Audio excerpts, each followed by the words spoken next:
It's funny to think about, but there are these spectacular hidden worlds all around us, just waiting to be discovered.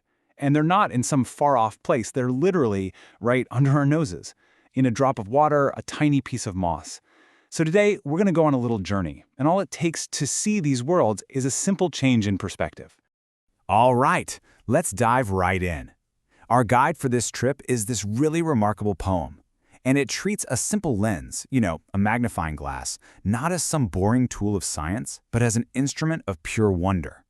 The idea is that with this round glass, we can do more than just see. We can actually make magic itself speak. So, just like the poem says, our journey kicks off with this round glass. But you gotta understand, this isn't just a magnifier. Think of it more like a key that unlocks a whole new way of seeing the world around us. This is our tool of discovery. Yeah, so the poem's first lines tell us this isn't about just making things look a little bigger. Nope, it's about revealing a hidden reality that's been there the whole time. It's about letting the magic talk by showing us the incredibly intricate secret beauty in the most ordinary things. Okay, so let's get to our first field observation and see how this whole idea plays out. We're going to start with something you've probably walked past 1,000,000 times without a second thought. Our first specimen for this expedition, just a tiny little piece of moss.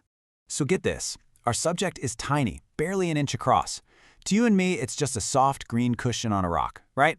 A simple part of nature. But what happens when we bring our magic glass up to it? What discovery is waiting for us in there? And here's where it gets amazing. Look at this transformation. That simple little inch of green, it's not just moss anymore. Through the lens, it becomes an entire ecosystem, a huge forest with its own flowers and trees. It's a whole world that was hiding in something we could hold on our fingertip. All right, our next subject is even more common. Something totally fundamental to life, but on the surface, super simple. A single drop of water. Just another piece of the ordinary world, ready for a closer look. And yep, the same principle is at work here. To us, it's just a clear little droplet. But through the glass, oh man, it's a bustling, chaotic universe, as crowded and busy as a hive of bees. It's absolutely teeming with unseen life, like a little metropolis in miniature. Once again, the ordinary becomes completely extraordinary. So you start to see the pattern, right? This isn't just a series of disconnected magic tricks. There's a big idea at work here, a sort of principle that connects that forest in the moss and this universe in the water. It's like a law of nature for our little journey. The poem just says it perfectly. It's not just that the glass shows us what's there. It makes everything more marvelous. It takes any object, it doesn't matter how tiny or plain, and helps it surpass what it normally looks like, revealing this deeper, more wonderful nature inside. Okay, this brings us to our final and honestly breathtaking leap in scale. We've been exploring the world right at our feet, but now we're going to go from the microscopic to the truly cosmic. We're turning our gaze up. The poem doesn't just stop with what's nearby. It takes this marvelous principle and asks a huge question. What happens if we apply this same kind of focused looking to the biggest thing in our night sky? I mean, the logic is just beautiful, isn't it?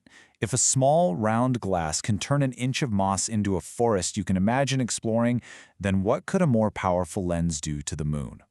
Well, it could bring it so close, make it feel so real, that it would seem like you could just take a stroll across its surface in a single afternoon.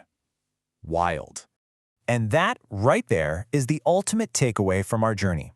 The magic isn't really in the glass itself, but in the power of just looking closer.